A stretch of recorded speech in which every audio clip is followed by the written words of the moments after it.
तालियों के साथ जोस्ट का स्वागत करें। तो कैसे दिल्ली आप लोग? बोलो बढ़िया। मैं बोलूंगा क्या हाल है दिल्ली, बोलना बढ़िया एकदम। मैं एक काम करता हूं, ऐसे करते हैं कि हाँ जी क्या हाल है, एक साथ 1 2 3 4 के बाद सारे एकदम कलेक्टिव बोलना बढ़िया। ठीक है, लेट्स डू इट। हाँ जी क्या हाल है। एक काम करते हो और इसको बढ़िया ऐसे करिए आप। यो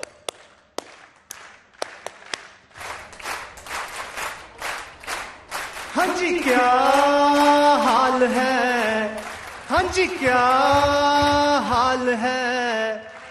बोलो 1 2 3 4 बढ़िया बढ़िया बढ़िया बढ़िया। एक और बार बोलूंगा, आप एकदम जोर से सब बोलना बढ़िया, कि मतलब आत्मा थरथरा जाए। ठीक है, लेट्स डू इट। कि हाँ जी क्या हाल है, हाँ जी क्या हाल है। बोलो 1 2 3 4 बढ़िया बढ़िया बढ़िया। बस हो गई पार्टी, हो गया। वाह, जोरदार तालियां दिल्ली। अब आ रहा है मजा। तो देश हो या विदेश, आपके चोर गाने ने सबका दिल चुरा लिया बॉस। थैंक यू सर, शुक्रिया। म्यूजिक लवर्स का दिल तो चुराया आपने, तो सबको दिलों को चुराने के पीछे।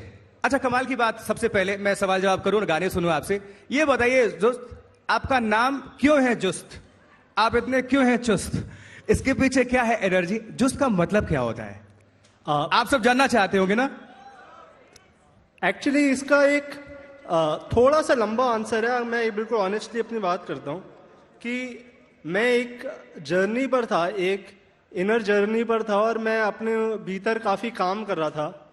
काफी वक्त मैं मेडिटेशन कर रहा था, काफी एक्सरसाइज कर रहा था, और काफी अपने भीतर एक काम कर रहा था। और अचानक से एक रात को मैं उठा और मेरे को लगा मेरा नाम जुस्त है और मैं संगीत करने के लिए पैदा हूं। और इसका कोई कारण नहीं है, ये बिल्कुल परियों की कहानी लगती है, it sounds like a fairy tale, लेकिन ये बिल्कुल सच है। ऐसे रात को 2 बजे मैं उठा और मेरे को कुछ समझ में नहीं आया, पर मेरे को ये पता चल गया कि यार मेरा जो नाम है वो जुस्त है। मतलब किसी ने रखा नहीं, नामकरण नहीं हुआ? नहीं, नामकरण मेरा खुद का ही दिया हुआ है। तो ये शब्द भी मेरा खुद का बनाया हुआ है। मतलब जस्ट और जस्ट से बन गया जुस्त, कुछ ऐसा? ऐसा भी नहीं है एक्चुअली। अब बाद में उसकी कैसी भी आप इंटरप्रिटेशन कर सकते हैं, लेकिन मेरे लिए वो बिल्कुल ऑर्गेनिक था। जैसे कि जैसे कि रेनबो आता है ना, या फिर जैसे बारिश होती है, बिल्कुल एकदम स्वाभाविक एक मतलब खुद से उत्पन्न हुआ नाम था, कि एकदम मेरे को लगा कि नाम जुस्त है, उसका कोई कारण नहीं था। अच्छा, दिल्ली की पब्लिक जो है बेसब्री से इंतजार कर रही होगी कि जुस्त बातें कम गाने ज्यादा, क्यों बॉस? मैं एक अपने एक और गाना है, उसका अभी मैंने निकाला नहीं है, पर उसके 1 मिनट में आपको सुनाता हूं। गाने का नाम है तेरी ओर, मेरा नाम है जुस्त। गाने का नाम क्या है? मेरा नाम है जुस्त। हर शाम को मैं तन्हाई से मिल के आता हूँ, सूनी राहों में कभी गुलाब उगाता हूँ। राहें काली हो गई है, मंजिल है सफेद, जेबें यादें भर रही है, जेबों में है छेद।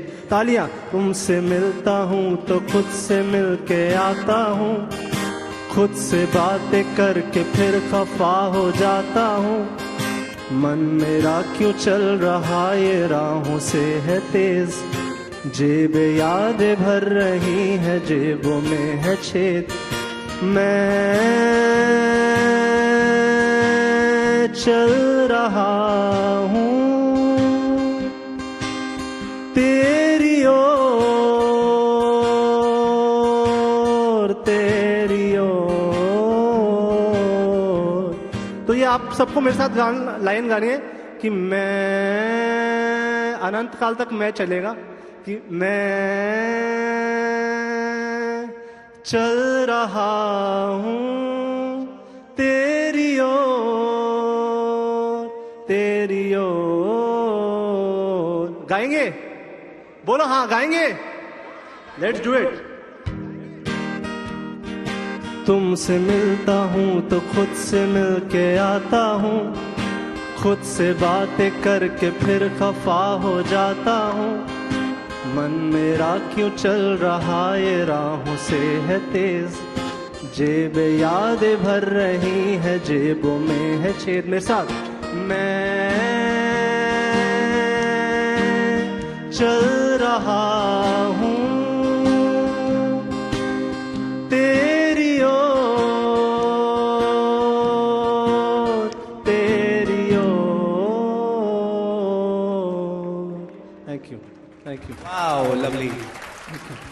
Thank you. ढिंचक के इस दौर में सुकून बहुत जरूरी है ना। जो भी रील्स होते हैं, ट्रेंडिंग रील्स, हाँ जी, एक वक्त था जब आपका चोर आया गाना, हाँ जी, हाँ जी। मैंने देखा और दिल्ली भी सहमत होगी, ये दर्शक ऑडियंस बिल्कुल सहमत होगी। 10 में से 8 या 9 रील्स वो ट्रेंड आपका कर रहा था, और जिसको भी देखो वो कल रात आया चोर, हाँ यही जी। म्यूजिक रिलेट करके उन्होंने या तो इंस्टा स्टोरी डाली या तो रील्स पे उसको ये म्यूजिक उन्होंने यूज किया। हाँ जी, हाँ तो जी। आपको कैसा फील हुआ? मेरे को अच्छा आप लगा। रातों रात स्टार बन गए? नहीं, मतलब अगेन मैं वही बात बोल रहा हूँ कि मेरे लिए हर चीज वहां पे आती है जब मैंने एक ये डिसीजन लिया कि मेरे को संगीत करना है। तो मेरे लिए, मैं अपने आप को अभी इस मंच पर हूँ, ये बड़ा एक इस मंच की बहुत इज्जत है। तो मैं इस मंच की इज्जत रखते हुए मैं एक बात कहना चाहता हूँ कि मैं अपने आप को शुरू से जिस तरह पे, जिस जगह पे जाते हुए देख रहा हूँ, उस पर मेरी अपने एक भीतर एक काफी कॉन्फिडेंस है अपने ऊपर, क्योंकि मैं जो अपनी बात कहना चाहता हूँ बहुत ईमानदारी से करना चाहता हूँ। मेरे को अपने संगीत में या फिर अपनी बात में या फिर अपनी किसी भी चीज में एक कुछ करप्शन या फिर एक कुछ झूठ नहीं बोलना। तो मेरे को आज के ऐसा, जमाने में ये रेयर है और बहुत जरूरी है। मतलब शायद आप कह सकते हैं, पर मेरा सिर्फ अपने अंदर की और ही नजरिया है, तो बाहर वो है कि नहीं मुझे उससे मतलब नहीं।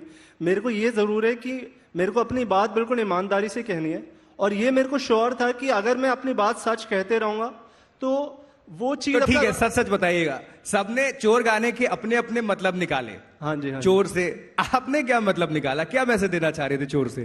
तो आशुतोष जी, ऐसा है कि मैं जिस तरह की कविताएं या फिर जिस तरह के सॉन्ग सुनते हुए मेरे को जो पसंद है, और सॉरी, एक लाइन और ऐड कर दूं, अगर जनता एग्री हो तो। चोर शब्द सुनते ही ऐसा लगता है मन में पुलिस, थाना, कचहरी या पीट दो, मार दो। लेकिन पहली बार आपके माध्यम से पता चला कि चोर भी क्यूट होता है।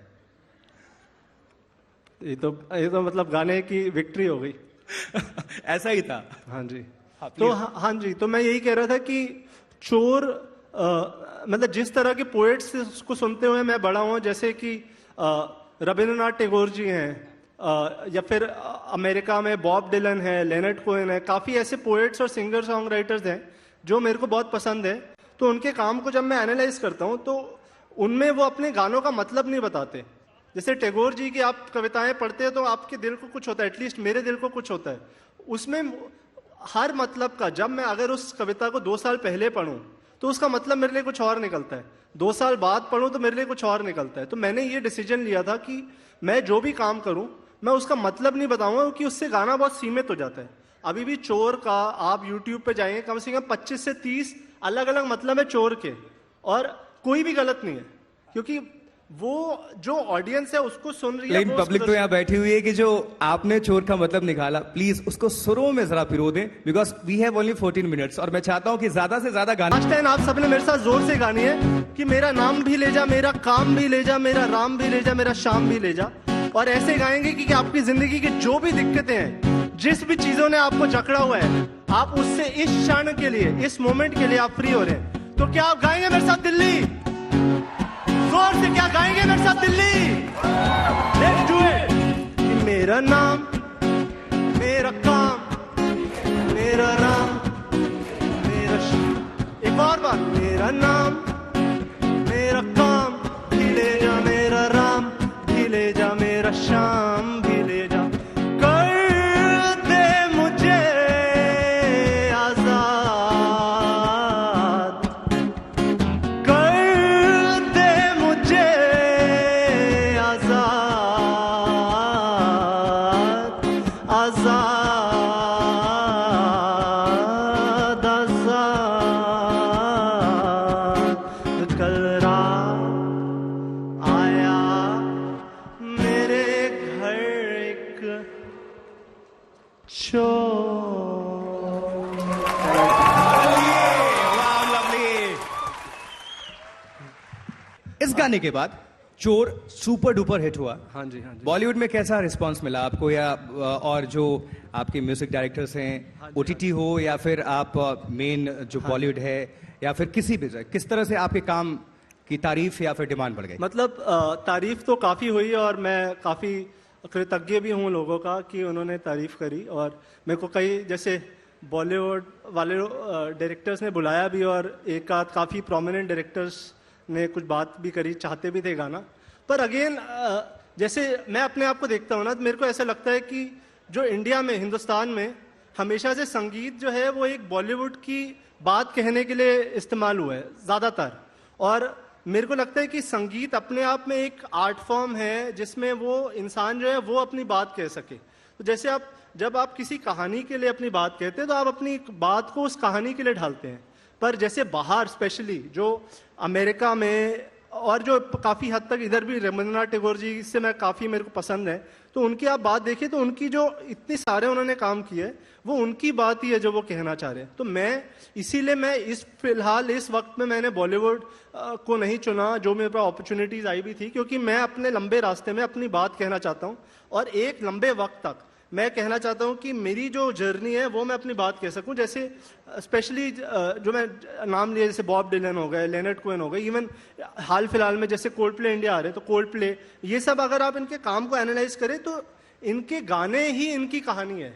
ये किसी कहानी का माध्यम नहीं है, किसी कहानी में अपनी बात कहने के लिए इस्तेमाल नहीं हो रहे, इनकी जिंदगी ही इनके गानों की कहानी है। तो मैं वैसे अपनी जिंदगी देख रहा हूँ। तो मतलब लंबे जर्नी में मैं इसलिए काफ़ी मैंने एक डिसीजन लिया है कि यहाँ पे रहते हुए मैं अपने खुद के आर्ट पर ही काम करूँगा और मैं खुद ही अपनी बात कहना चाहूँगा।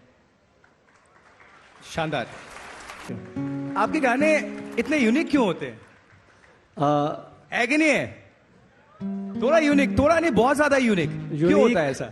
वो आपके देखने का नजरिया है, लेकिन मेरे लिए कोई चीज मैं इसलिए नहीं बना रहा कि वो यूनिक साउंड करे या फिर वो नहीं कहे। वो मेरी सारी बातों का जो एक कॉमन थ्रेड है, फिर एक जो धागा जो बांध रहा है, वो यही है कि मैं अपनी बात बहुत ट्रूथफुली कह सकूं, मैं अपनी बात बहुत ईमानदारी से कह सकूं। और वो जो ईमानदारी है, जो मेरे अपने अंदर का एक्सप्रेशन है, अगर वो यूनिक तो यूनिक सही।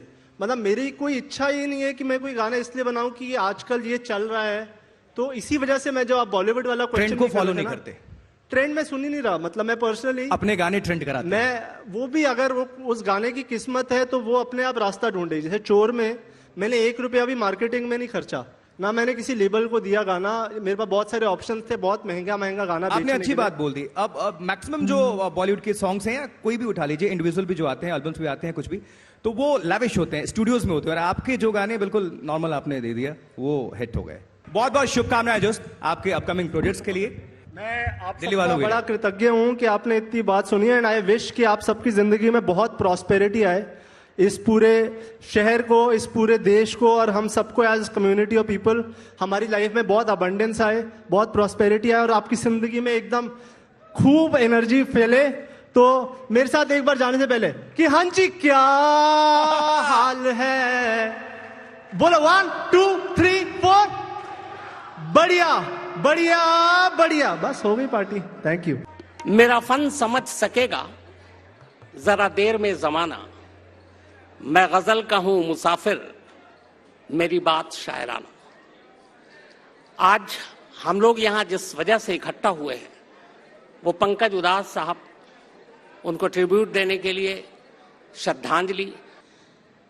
इन्हीं पंकज उदास साहब के बारे में बात करने का सिलसिला शुरू करता हूं और साथ ही उनके खास कौन कौन सी ऐसी गज़ल है जो खुद उनके साथियों को बहुत हमेशा पसंद रही है। शुरुआत अनूप जलोटा साहब से। अनूप साहब, आपसे यही हम सब जानना चाहेंगे जितने लोग यहाँ बैठे हैं, पंकज उदास साहब के साथ आपका सफ़र, कुछ यादें, कुछ किस्से, कुछ कहानियाँ। पंकज जी के साथ हमारा ज़्यादा नहीं, बस 50 साल पुराना रिश्ता है, ज़्यादा नहीं, हाफ अ सेंचुरी। तब से ही तलत जी से भी है। मैं, पंकज, तलत, हम लोगों ने मुंबई में करियर एक साथ शुरू किया। उन दिनों मेरी और तलत जी की हाइट भी बराबर थी। अब सुनिए पंचलाइन। फिर ये लंबे होते चले गए, मैं वहीं टिक गया। पंकज का भी ऐसे ही, पंकज भी टिक गए, ये लंबे होते चले गए, इनका कद बढ़ता गया, संगीत में भी और शख्सियत में भी। आज तलत अजीज केवल सिंगर नहीं है, ये बहुत अच्छे म्यूजिक डायरेक्टर हैं, बहुत लोगों को गज़ल गाने की ट्रेनिंग दे रहे हैं, बहुत अच्छे एक्टर हैं। आपने देखा होगा इनको इस बीच कई फिल्मों में। एक फिल्म में तो अभी ऋतिक रोशन के फादर के रूप में नज़र आए, वो भी हमने देखी फिल्म। तो ये बहुत खुशी की बात है कि वर्सेटैलिटी आर्टिस्ट में हो जो पंकज भाई में भी रही। उनको आपने फिल्म्स में देखा, गाते हुए भी देखा और सुना भी। चिट्ठी आई है वॉज पिक्चराइज्ड ऑन हिम, वो कितना पॉपुलर हुआ। एक बार मुझे राजेंद्र कुमार जी मिले जब ये नाम फिल्म रिलीज़ हुई थी, बहुत चली थी, तो मुझे कहने लगे कि अनूप तुमको एक बात बतानी है। मैंने कहा क्या? कहते कि देखो ये नाम फिल्म बहुत चली, इससे मैंने 1 करोड़ रुपया कमाया, लेकिन पंकज ने 3 करोड़ कमाए क्योंकि वो गाना ही उस फिल्म को आगे लेके गया। चिट्ठी आई है, सारी दुनिया में लोगों ने गाना सुना और उसको पसंद किया। पंकज का गाना सुन के आपको महसूस होता होगा कि कोई बहुत शरीफ आदमी गा रहा है, must be a very nice person, बहुत भोला भाला आदमी होगा, बहुत ही सबसे अच्छी तरह मिलता होगा। वो उनकी आवाज़ में झलकता था और वो थे भी ऐसे, सबसे मिलना जुलना, सबसे प्यार करना, नए नए कलाकारों को पेश करना। बीच में उन्होंने एक आइडिया, हम तीनों ने बैठे हुए एक आइडिया लिया कि भाई चलो जितने कलाकार हैं उनको एक साथ मंच पे पेश किया जाए। तो खजाना गज़ल फेस्टिवल हम लोगों ने शुरू किया। वो तलत भाई और पंकज कहीं बैठे इसका जिक्र कर रहे थे, फिर मैं भी उसमें ज्वाइन हुआ और खजाना गज़ल फेस्टिवल आज कुछ 22 साल से चल रहा है। 22 साल से चल रहे हैं, उसमें न जाने कितने कलाकार जुड़े हैं। तो मैं बहुत ही याद करता हूँ पंकज जी को, क्योंकि कई बार होता है कि किसी प्रोग्राम में मैं बैठा हूँ, गा रहा हूँ, तो कोई फरमाइश कर देता है कि एक वो पंकज जी की गज़ल भी सुना दीजिए। तो मैं सुना देता हूँ और सुनते सुनते और गाते गाते मैं और ऑडियंस दोनों सच में उसमें खो जाते हैं, क्योंकि इतने अच्छे अच्छे नगमे उन्होंने गाए हैं और उनको गाने को मिले हैं। कई म्यूज़िक डायरेक्टर्स ने उनको गवाया, उन्होंने खुद भी अपने म्यूज़िक में तमाम गज़लें गाई। तो हम सभी पंकज जी को खो चुके हैं, लेकिन उनकी आवाज़, उनके नगमे हमारे दिल में हमेशा सलामत है। सिर्फ आपके ही नहीं, पूरे हिंदुस्तान के हर दिल में उनकी आवाज़ आज भी है। और हम आपसे उनके जितने भी गज़ल और जो गाया है, हम वो अभी मौसीकी के ज़रिए भी सुनेंगे क्योंकि लोग सुनना चाहेंगे। लेकिन उससे पहले तलत साहब आपसे आपकी यादें जुड़ी, क्योंकि 40 साल पहले लगभग आप दोनों का सफ़र एक साथ शुरू हुआ था 1980 में। 44 साल हो गए। 45 है। सन 80 की बात है। फरवरी में मेरा एल्बम और पंकज भाई का नवंबर में रिलीज हुआ था। बहरहाल जो भी है, वक्त का क्या है, गुजरता है गुजर जाएगा। वो कहते हैं ना, एक शेर अहमद फराज का है, आंख से दूर न हो दिल से उधर जाएगा, आंख से दूर न हो दिल से उतर जाएगा, वक्त का क्या गुजरता है गुजर जाएगा। बहुत तो यही है वक्त। तो वक्त के साथ हम चलते हैं। तो अब ये पंकज अनूप भाई ने यादें दिलाई और बहुत सारी यादें। अब मैं कितनी यादें ताज़ा करूँगा। मुझे याद है कि हम लोग जब भी साथ होते थे, तीनों एक साथ, कोई कॉन्सर्ट में साथ में है, तो कॉन्सर्ट के बाद जब हम होटल आते थे वापस, तो फिर हमारी अलग महफिल होती थी। अब यकीन नहीं करेंगे, पंकज भाई को पुराने फिल्मी गाने बहुत याद थे जो हमें याद नहीं होते। इनको याद है, मुझे नहीं है।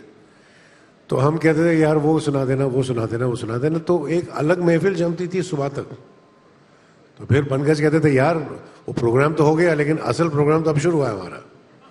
तो ये चीज़ें जो हैं ये यादें रह जाती हैं।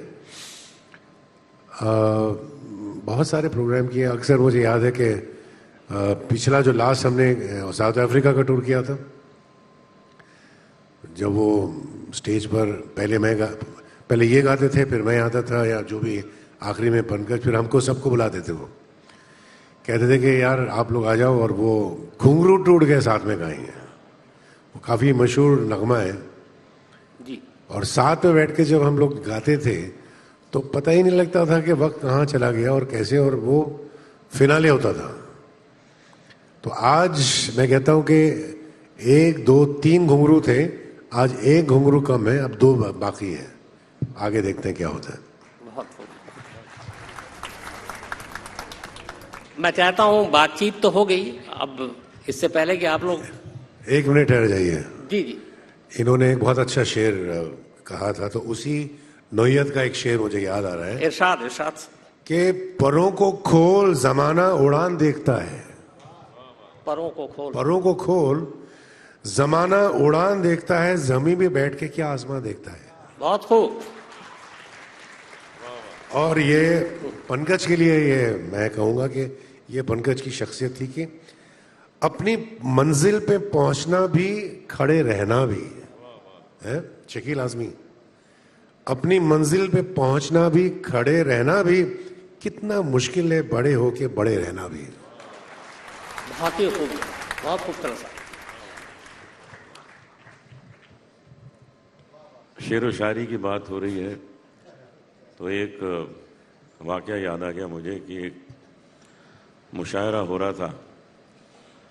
तो उस मुशायरे में एक शेर भी गया था अपनी बेगम को लेकर मुशायरा सुनने। तो शेर सुन रहा था, मुशायरा बहुत अच्छा, वाह वाह हो रही, मुकर्रर इरशाद सब चल रहा है, बहुत अच्छा माहौल था। तो शेर ने अपनी बेगम से पूछा कि देखो अब तो तुम्हारी शादी हो गई, हम सब बड़े खुश हैं, तो तुम मुझे बताओ कि क्या शादी के पहले तुम्हारा किसी से कोई अफेयर वगैरह था क्या?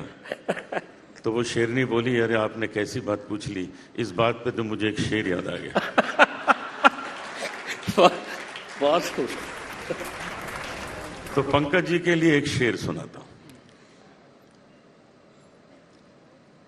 तेरे जैसा कोई मिला ही नहीं, तेरे जैसा कोई मिला ही नहीं, मिलता भी कैसे, कोई था ही नहीं। वाह वाह वाह सर, बहुत खूब, बहुत खूब।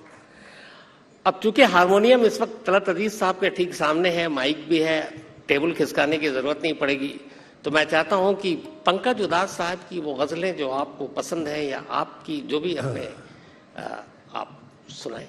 मैं एक बात कहना चाहूंगा कि पंकज भाई की खास बात यह थी कि वो नज़में बहुत खूबसूरती के साथ कंपोज करते थे, और ये नज़्म मुझे बड़ी पसंद है क्योंकि इसका जो कंपोजिशन है बहुत अलग तरीके का है। ये मैं जरा सा झलक उसकी पेश करने की कोशिश करता हूँ। इसमें खास बात है कि जिस तरीके से उन्होंने कंपोज किया, और आहिस्ता कीजिए बातें, धड़कने कोई सुन रहा होगा, और आहिस्ता कीजिए बातें। मेरे एक गाना ऐसा है जो गाना ही चाहिए, जरूर गाना चाहिए, वो गाना दूसरा चल रहा है, वो इससे मतलब नहीं। अरे बड़े दिनों के बाद बहुत हो, हम बेवतनों को याद, बड़े दिनों के बाद हम बेवतनों को याद, वतन की मिट्टी आई है, चिट्ठी आई है चिट्ठी आई है, चिट्ठी आई है, वतन से चिट्ठी आई है। हर बड़े दिनों के बाद हम बेवतनों को याद, हर बड़े दिनों के बाद हम बेवतनों को याद, वतन की मिट्टी आई है, चिट्ठी आई है चिट्ठी आई है, चिट्ठी आई है, वतन से चिट्ठी आई है।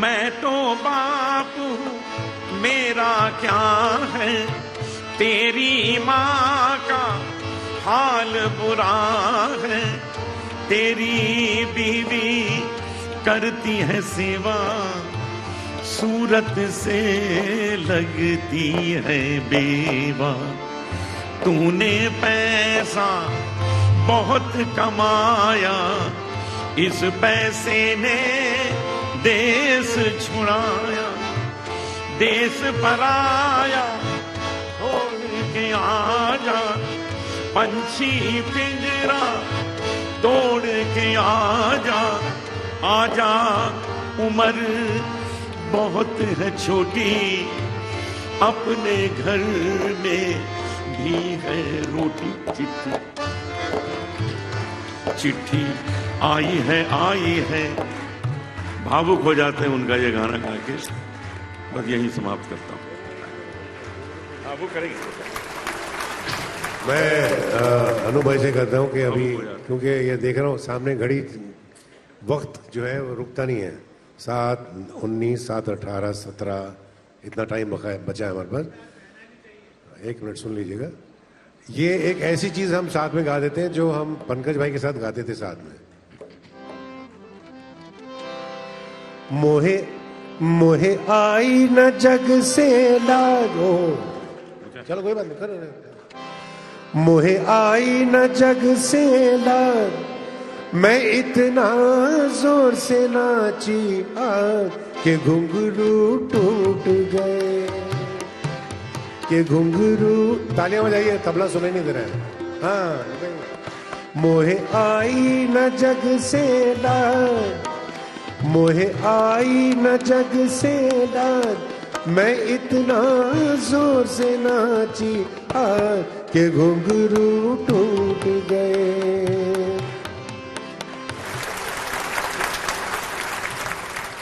सर ये जुगलबंदी सुदीप जी से कुछ सुनिए। वो इश्क की जबान था, सुकून का जहान था। वो इश्क की जबान था, सुकून का जहान था। वो शख्स आसमान था, वो शख्स आसमान था, वो शख्स। बहुत खूब आलोक भाई, थोड़ी सी वक्त तो कमी है।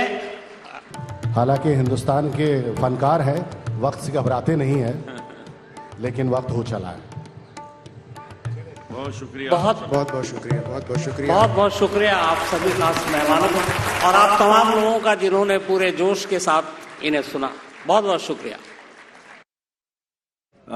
जो मंचासीन विद्वान यहाँ पर मौजूद हैं, उनके लिए एक बार जोरदार तालियां आपकी तरफ से।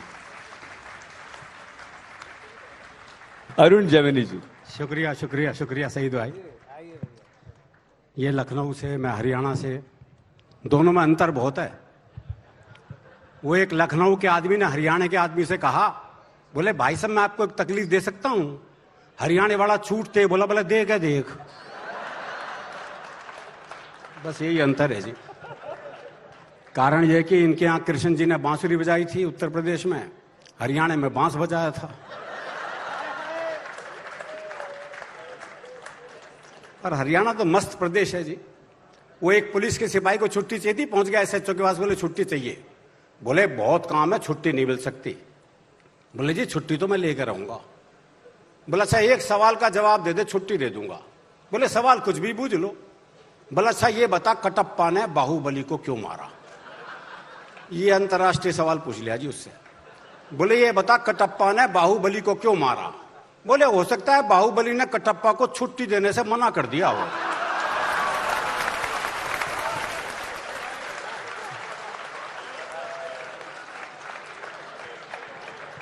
वो एक और को छुट्टी चाहिए थी, पहुंच गया एसएचओ के पास, बोले छुट्टी चाहिए।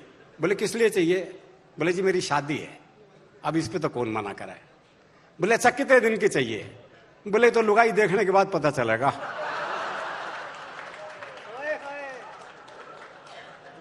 खैर ये आज तक का लाजवाब मंच है, साहित्य आज तक का, और एक भी सूरत ऐसी नहीं है जो प्रेम पे कुछ लिख सके। और हरियाणा वालों से उम्मीद मत रखो, क्योंकि हमारे यहां तो प्रेम ब्याह के बाद होता है ना जी। ब्याह से पहले प्यार कर ले तो हम तो पेड़ पे ही लटके मिलते हैं। लेकिन हमारे यहां प्रेम में भोलापन बहुत है। वो प्रेमी ने प्रेमिका से कहा, अगर तू मेरी नहीं हुई ना तो मैं तुझे किसी की नहीं होने दूं। बोले सर तेरी हो जाऊंगी तो सबकी होने देगा।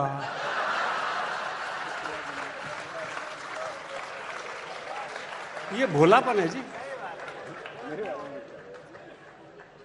वो एक की पत्नी मर गई तो उसने एक चित्रकार को बुलाया, बोले मेरी लुगाई का एक बढ़िया सा चित्र बना दे। बोले जी ऐसा चित्र बनाऊंगा चित्र बोल उठेगा। बोले फिर रहने दे। तो प्रेम की बात चलिए तो एक हास्य रस की प्रेम कविता सुनाता हूं जी। आप ये देखिए, मैंने सौंदर्य वर्णन स्वागत। सौंदर्य वर्णन पे ध्यान चाहूंगा आपका।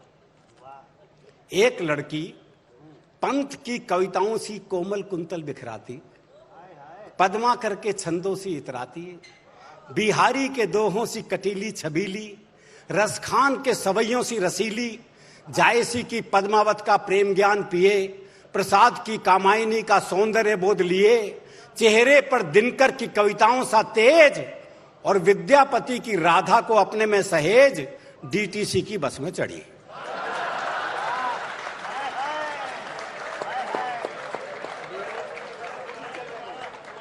ये कहना एक बार फिर से आपको बताऊं, कुछ जगह रामलीलाओं में ऐसा होता है, पंडित जी मंच पे ही खड़े होते हैं, वो बताते रहते रावण तू ये कह, अंगद तू ये कह। तो रावण अंगद संवाद चल रहा था, पंडित जी ने अंगद से कहा, अंगद तू रावण से कह कि हे रावण, तेने सीता का हरण करके ठीक नहीं किया। सीता माँ जगत जननी है, वो हम सबकी माँ है। राम साक्षात विष्णु के अवतार हैं। अभी भी समय है, तू चेत जा और माँ सीता को वापस लौटा दे। अब इतना लंबा डायलॉग अंगद भूल गया। बोला हे रावण, जैसे जैसे पंडित जी कह रहे हैं वैसा वैसा कर दे।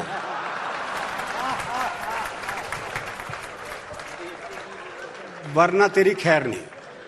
मैं भिन्न भिन्न विषयों पर चार चार पंक्तियां आपके समक्ष रखूंगा और इधर उधर की कोई बात नहीं होगी, सीधा कविता के माध्यम से बात करूंगा।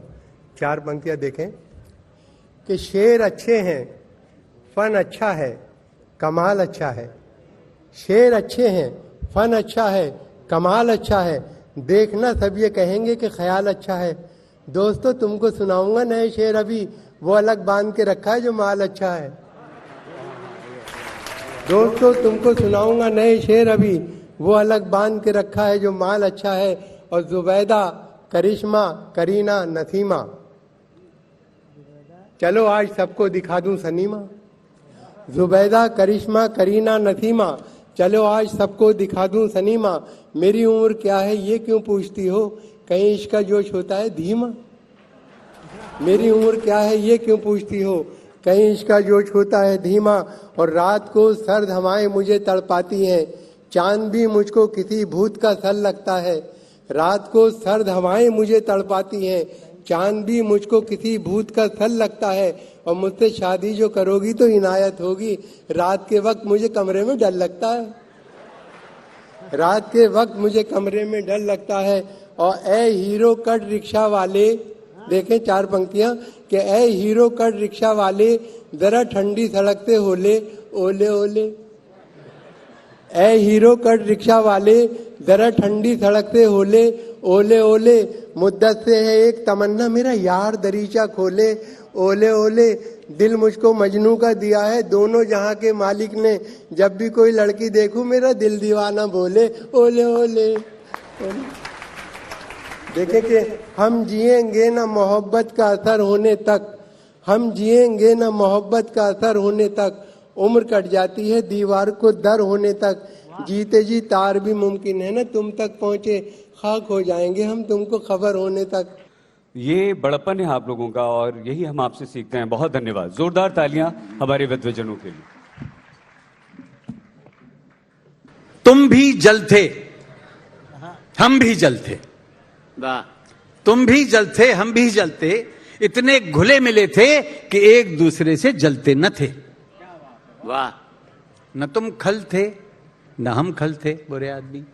न तुम खल थे न हम खल थे, इतने खुले खिले थे कि एक दूसरे को खलते न थे।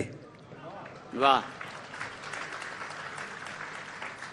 न तुम जल थे न हम जल थे, इतने घुले मिले थे कि एक दूसरे से जलते न थे। न तुम खल थे न हम खल थे, इतने खुले खिले थे कि एक दूसरे को खलते न थे। अचानक तुम हमसे जलने लगे तो हम तुम्हें खलने लगे।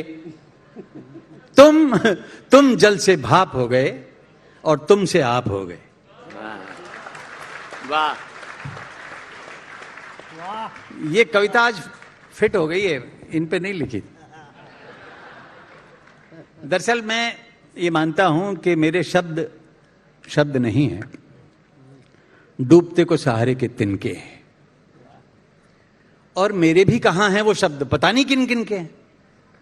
आपके हैं, इनके हैं, इनके हैं, जिनके हैं। लो मैं भी तुम्हें दे रहा हूं गिन गिन के, हो सको तो हो जाना इनके इनके। मेरे शब्द शब्द नहीं है, डूबते को सहारे के तिनके। मैं एक दो शेर अपनी गजल के आपको अर्पित करता हूं, क्योंकि इस कविता से उसका जुड़ाव है जो मैं चाहता हूं कि तू गर दरिंदा है, तू गर दरिंदा है तो ये मसान तेरा है। क्या करेगा दरिंदा, इस मसान को बढ़ाएगा। तू गर दरिंदा है तो ये मसान तेरा है, अगर परिंदा है तो आसमान तेरा है। वाह वाह वाह, यही आशीर्वाद देते रहिए। तू गर दरिंदा है तो ये मसान तेरा है, अगर परिंदा है तो आसमान तेरा है। अरे तबाहियां तो किसी और की तलाश में थीं, तबाहियां तो किसी और की तलाश में थीं, कहां पता था उन्हें ये मकान तेरा है। वाह, कहां पता था उन्हें ये मकान तेरा है। और छलकने मत दे अभी अपने सब्र का प्याला, छलकने मत दे अभी अपने सब्र का प्याला। ये सब्र ही तो असल इम्तिहान तेरा है, ये सब्र ही तो असल इम्तिहान तेरा है। अरे न बोलना है तो मत बोल, ये तेरी मर्जी, तेरी चुप में भी मुकम्मल बयान तेरा है। वाह वाह वाह। मान के साथ, आदर के साथ सुरेंद्र शर्मा जी को आमंत्रित करूं। मैं राजनीति पर ज्यादा नहीं कहता हूं, कहना भी नहीं चाहिए। अभी चुनाव हुए, मुझे भी किसी ने कहा तुम भी चुनाव लड़ लो। मैंने कहा मैं नहीं लड़ता। बोले क्यों नहीं लड़ते? मैंने कहा यार जब देश की जनता को हमने प्यार से जीत लिया हो तो हमें लड़कर जीतने की क्या जरूरत पड़ी।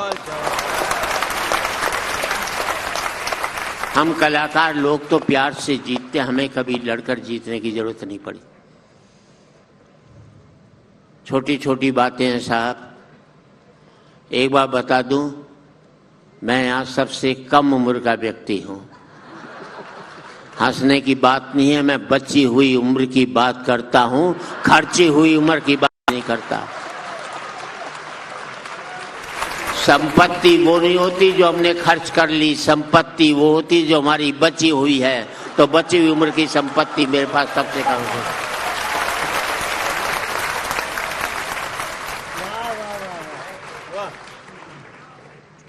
महिलाएं बैठी हैं, एक आध ने चैलेंज भी कर दिया। अशोक ने भी कहा मैं पत्नी पर लिखता हूं। अशोक जिसमें मेरा इंटरेस्ट खत्म हो गया उसमें तू क्यों इंटरेस्ट ले रहे, एक बार बता दे। मेरी पत्नी, मैं कुछ भी कहूं, जब सारी कमाई वो खाएगी तो उस पर बोलूंगा भी नहीं क्या मैं? थोड़ी बहुत टिप्स देता हूं मैं आपको। देखो पतियों, जब भी घर में घुसो मुंह लटका करके घुसो, उदास होकर के घुसो, लुगाई समझ जाएगी कंट्रोल में है। हंसकर घुसोगे 50 सवाल करेगी किसके साथ बैठा था, घर में ही सूजा पड़ा रहता है, बाहर कैसे कर आया बता तो सही। उसे लगता है मेरे जीते जिसकी हंसने की हिम्मत कैसे हुई जो सर। ये भाई साहब आप रिकॉर्ड कर रहे, रहने दो। आज रिकॉर्ड करके कल अपनी लुगाई को हंसाएगा। मेरे भरोसे ब्याह किया था क्या?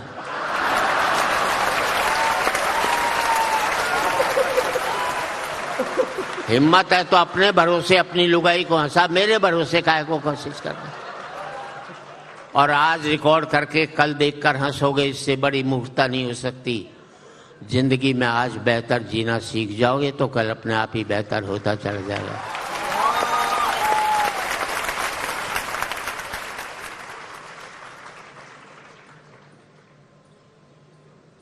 मैं ईश्वर से बड़ा हूं, इसलिए बड़ा हूं कि मेरे अंदर रहता है। जो मेरे अंदर रहता मेरे से बड़ा कैसे हो सकता है?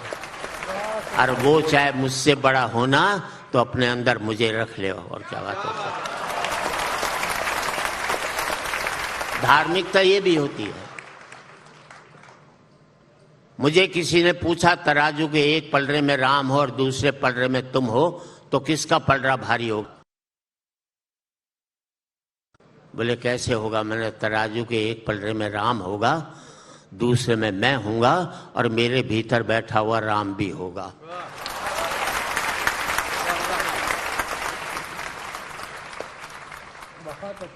भाई लोग लिखते रहते हैं, नेताओं पर मत लिखो। आप लिखते रहो मोदी जी पर, क्या फर्क पड़ता है? जिंदगी भर आपको उनसे मिलना ही नहीं। लिखते रहो सोनिया गांधी पर, क्या फर्क पड़ता है? जिंदगी भर आपको उनसे मिलना नहीं। मर्द का बच्चा तो वो है जो लुगाई के ऊपर लिख करके देखा है।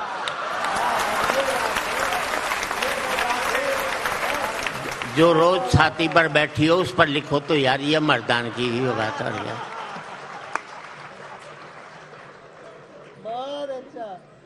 मैं महिलाओं को बड़ी आदर करता हूं, पर क्या करूं, महिलाएं बहुत कठोर होती हैं, पुरुष बहुत ही कोमल होता है। आवाज से पकता।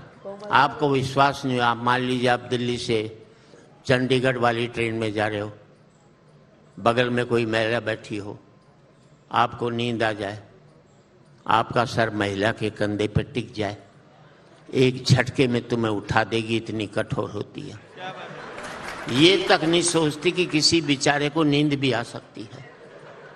अपनी पर आ जाए तो पड़ोसियों से पिटवा दे, और अपनी पर आ जाए तो तुम्हें जेल भिजवा दे। ये महिलाएं इतनी कठोर होती हैं। अब इसका सीन बदल लो, महिला को नींद आ जाए, उसका सर तुम्हारे कंधे पे टिक जाए, तुम्हें अंबाड़ा जाना होगा, चंडीगढ़ चले जाओगे, लेकिन डिस्टर्ब नहीं कर सकते इसको। आप सभी का साहित्य आज तक में आने के लिए बहुत धन्यवाद।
जो करते रहे मरते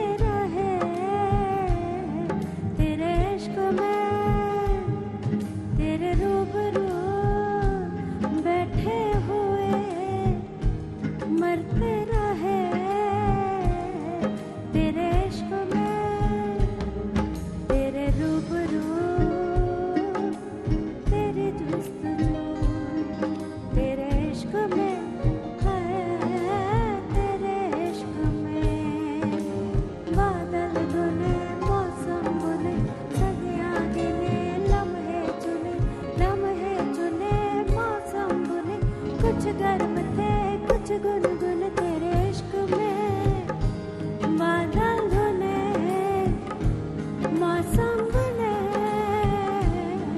तेरे इश्क में हाय हाय तेरे इश्क में तेरे इश्क में तेरे इश्क में तेरे इश्क में दिल सूफी था हम चल दिए जहाँ ले चला तेरे इश्क में हम चल दिए तेरे इश्क में हाय तेरे इश्क में इश्क में तेरे इश्क में आप सभी जरिए इस तक पहुंचने का बहुत शुक्रिया।